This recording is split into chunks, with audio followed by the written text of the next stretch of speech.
everyone. In just a second, I'm going to be speaking with author Barbara Delinsky, and I am so happy that I was able to read her book. It's called Before and Again, and I had to even look at the title because I was like, Before and After? No, it's Before and Again, and there is a reason for that title, and it was such a good book. She has written many, many books, so I feel so privileged to be able to talk with her. Everyone, here is Barbara.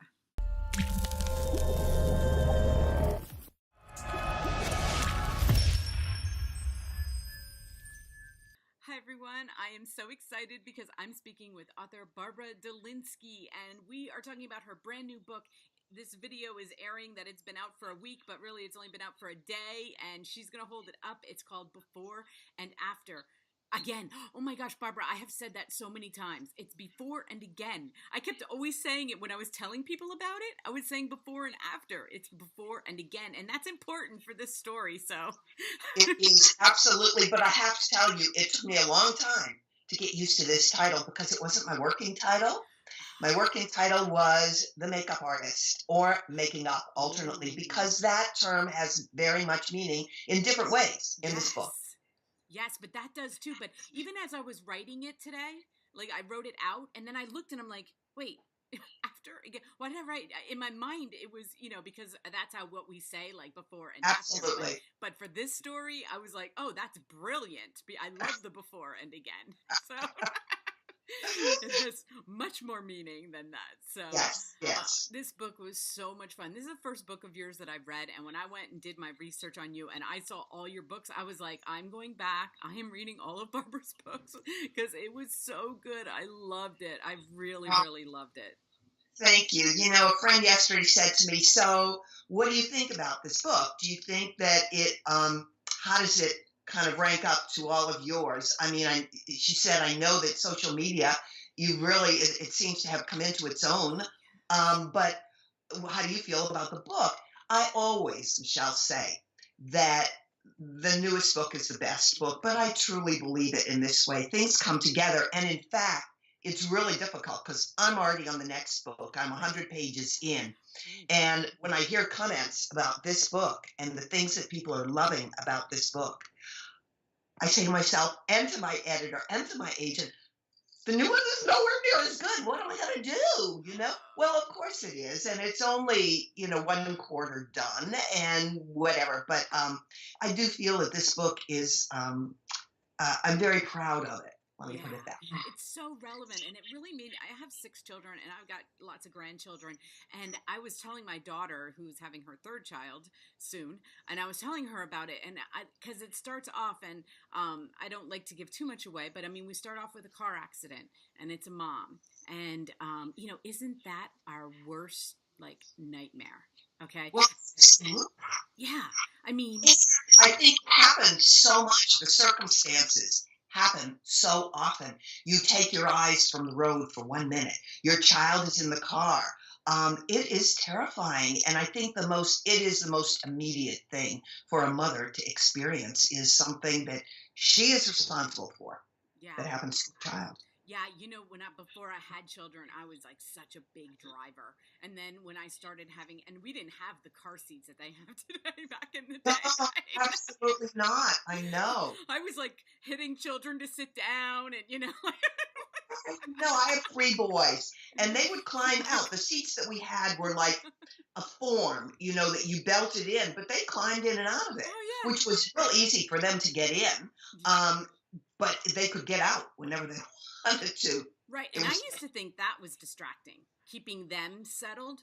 But now, I even know, because I'm not driving children around anymore, but on, on my phone, I'm a big don't text, right? But then you start hitting your Waze to get your GPS up, and you're still, you're distracted. You are distracted. You're taking your eyes. Absolutely. I was visiting bookstores yesterday, which was the formal pub day. Yes. And going to areas in the Boston area. I'm outside of Boston, but areas that I wasn't familiar with and that I wanted to get to as quickly as possible. So I too was looking at Waze, and like this, and there were a lot of cars. There was a lot of traffic. So it was, thanks, for the grace of God that I didn't hit someone in front of me. But it's become a bugaboo of mine Yeah. Because, I mean, my husband and I always argue because we'll be driving somewhere and he pulls up the weather. And I say to him, why do you need, and it's right on the street. Why all you have to do is look out the window. But you have all of these options now. And car manufacturers advertise Yeah. that all of the newest stuff, because of course they're going for the 30 and 40-year-old demographic.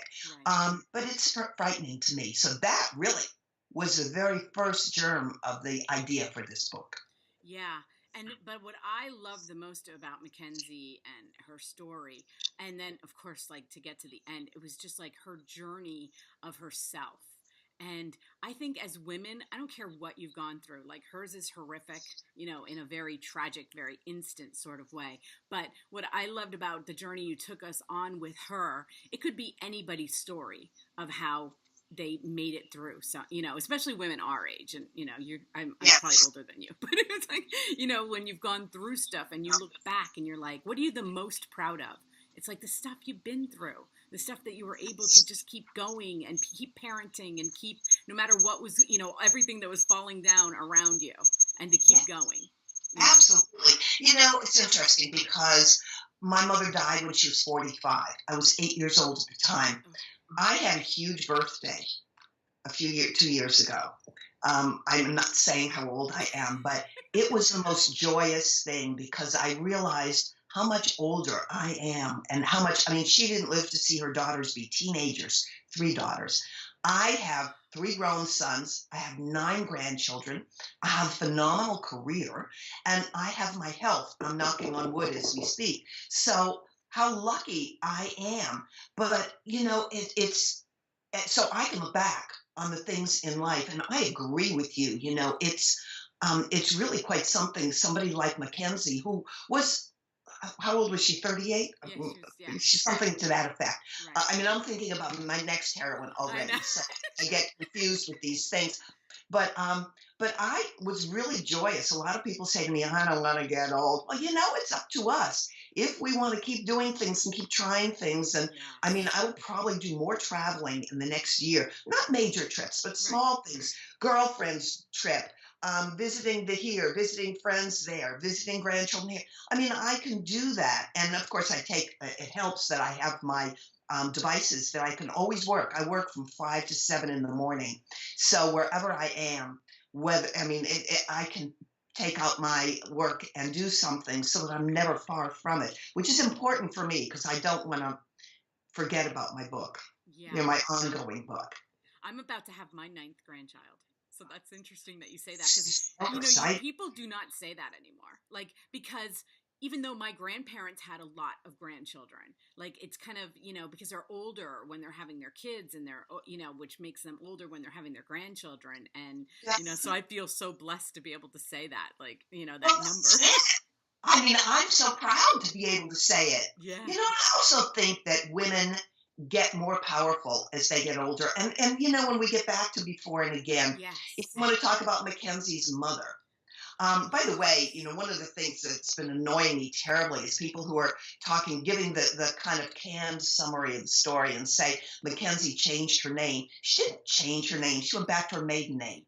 It was her childhood name. Right. So Margaret, who Mackenzie is named after, hence Yes. Maggie, her childhood nickname. Yes. Mackenzie's mother really also grows in this book.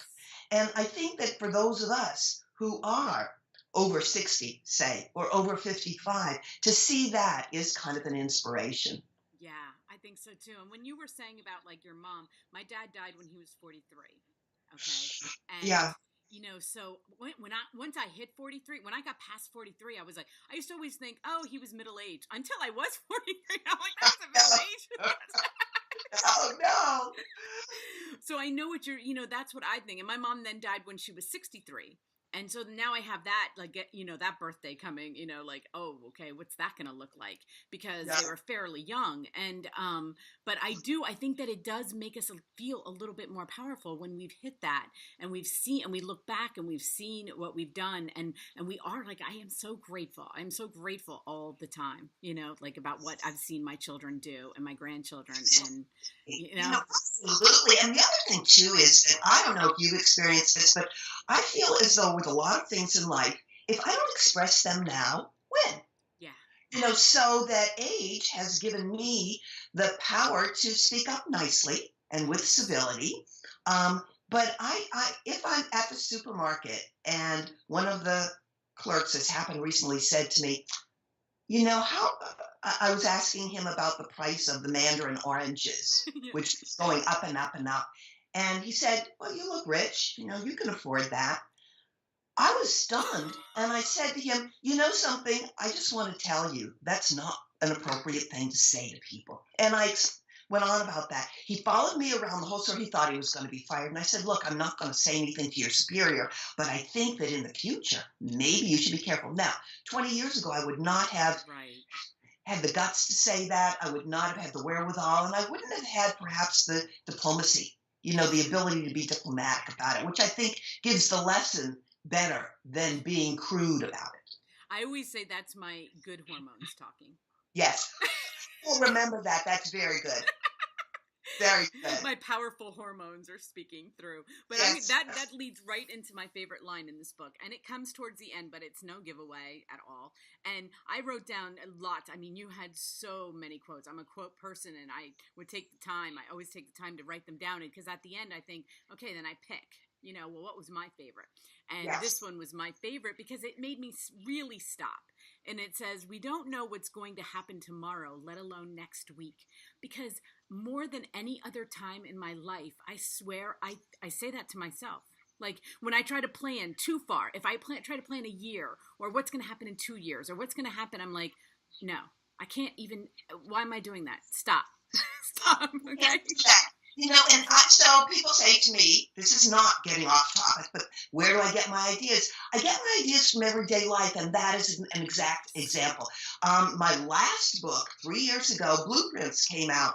And it's not, yes, there's a person who's an architect in the story, but it's really about the blueprints we make for our life and how they can be blown to smithereens with one car crash, one this, one that, So I think that it definitely is a lesson, and I see this among so many people who, in the one beat of the heart, their lives change completely. So you have to be willing to change with it, or else you suffer. Right. And the only, when I try to stop is like if I start worrying, if it's a worry, like, and as moms and grandmas, we worry. So it's like, as soon as I catch myself in a what about next year worry, I'm like, what am I doing? I don't even know what tomorrow, I cannot worry about, because we worry. We just do as moms, that's one of our things. And, and she learns the very hard way, her worrying. Where did that get her? I just love the journey. I felt like we were with her every step of every time she took a baby step, because that is another really important thing. It's not about the big. It's not, she started doing little things to get herself back. You know what? The normal mom, who knows? You could end up at, not good places, and she realized that, and she just started taking baby steps for herself. Her marriage falls apart. We learned that very early on, so not only do you have that, but then she thinks, okay, all right, it's fine. And she had to go through the court case, and she had to go through, and every time, I just loved how she would keep saying okay, all right, and I can do it, and whatever. Well, isn't it something we have to say to ourselves? Yes. We have to keep giving ourselves encouragement and to keep doing these little baby steps. You're right. It's not about doing one big thing. And I think in this book, it was that gradual. Now, This book I also wrote in the first person, which I think gives an immediacy. Yes. So we were in Maggie's mind and in nobody else's mind. And that is a challenge, to try to tell the stories of those around her, her mother, her ex-husband, her girlfriend, her girlfriend's son, to do all of those when you're still writing in the first person. For me, I've written a lot of books, and there's always got to be a challenge, some challenge in each book. One of the challenges here was the first person. It was trying to express everything I wanted to and have those emotional highs. At the same time that it was all in Maggie's voice. Right. So, You know what? I was on your website, and before I let you go, I want you to, because we already know there's another book, so we can all be calmed down about that. Because I knew you were going to be writing, and after I saw how many books you've written, I'm like, of course, there's another one coming. But as long as she's here, right? It's just right. Yes, absolutely. Well, you know something? What would I do if I got up at 5 in the morning, which is what I do, and didn't have a book to work on? I would read the news. Ugh. I would not do very well. I would get angry every day. Yes. My writing is my escape, just as reading is an escape for people. But you go back to my website. Okay, So you were saying that I'm working on a new one. Yes, because that's usually how I end it, is like, is there a new one? But we've already established that. So I saw your story. I want you to tell everybody, because you'll say it so much better, is how you started to write after you had your twin. You have twin boys, I might add. Okay, I don't have twins, so I don't even know how that works. But I didn't know how it worked either. Let me tell you. My dad was a twin. I inherited this very honestly. But it skipped a generation. It passed through me, and it's when you have fraternal twins, it's producing 2 eggs. So I suddenly have these 3 boys, and the twins were. I mean, they're so fabulous now, and they're all gainfully employed, and they have very different careers, and they have wonderful families, and they're great dads. But boy, it was difficult raising them. I mean, those twins, for the first 4 years of their life, I didn't say anything but no. I needed an escape. And also was starting to think about going back to work, because I knew I was not going to have any more kids. My generation was the zero population growth one. We were going to have 2 kids. Right. And that kind of backfired, didn't it? Yes. So I was looking for jobs. And then one day in the newspaper, I read an article about women who wrote category romances, is what they wrote. Yeah. And I had never read one. I mean, we didn't read that in honors English at Newton High School. So I went out, though. They made it sound very doable. And I knew that I could write. I had an ability to write, not literary fiction, whatever. But so I went out and I bought, and I took out of the library. I probably read in the course of 2 or 3 months 30 of these books.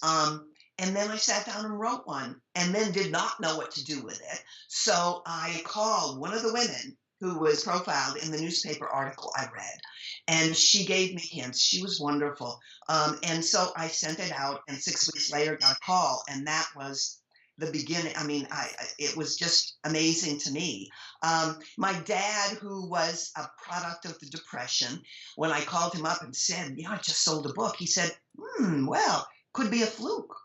He didn't want me to count on anything, And I mean, it's fine to say in hindsight, so many books later. But I've been very lucky. My readers are the best, Michelle. I mean, what can I say? They are loyal. Yes. They are intelligent. They are just such decent people who want to read about the kind of things that I believe in, too. And so if I don't write, what am I going to do? And if I don't write, I won't have that reinforcement of getting books to readers who, I get wonderful letters from them. So I saw the reviews. I mean, you do have very loyal fans, and they love your books. And, I just thought it was such a great story for anybody who wants to do anything. It's like, look to see what people were doing, and that, to see the books that were selling. Yes. It's like brilliant. It's like there's writing 101. Like, Absolutely.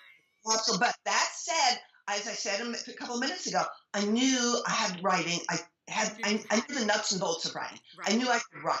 So it wasn't like going, off in the blue to do. There are a lot of things now, and in awe, especially with technology the way it is. There are times when I just want to get so dizzy that I fall down, and there's no way I can understand how some of these things work. On Instagram, I still don't get stories. I don't understand how that works. It's just too much. But in this book too, finding out, having it explained to me very simply how computer hacking works, that I could, for the first time, understand. But writing to me was something that I could do, and I could put it together clearly, because I started, my early books were half length. So, to do it longer, and it seems people are writing shorter now again, but to do it longer was for me just an evolution. So and I just love writing. What can I say? Well, what number book is this? Do you know?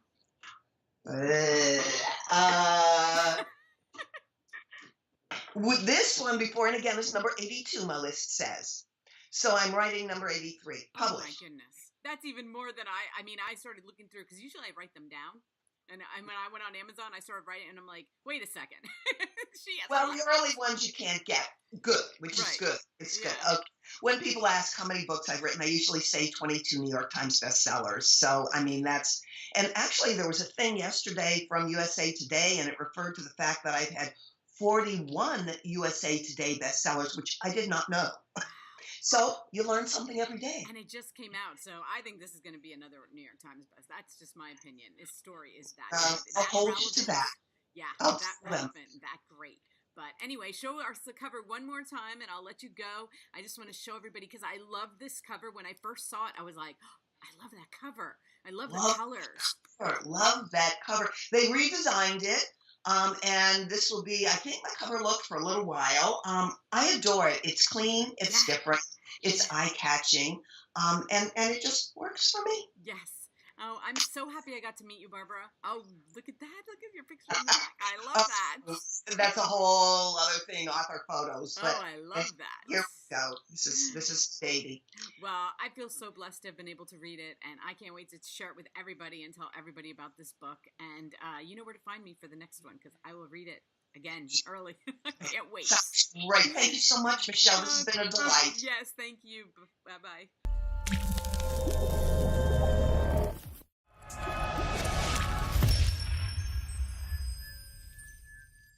Everyone, thank you so much for watching it. If you made it this far, I'm having a crazy hair day and I can't get it right. Anyway, thank you. Thank you. This book is that good. Wasn't she awesome? Oh my God, I love her.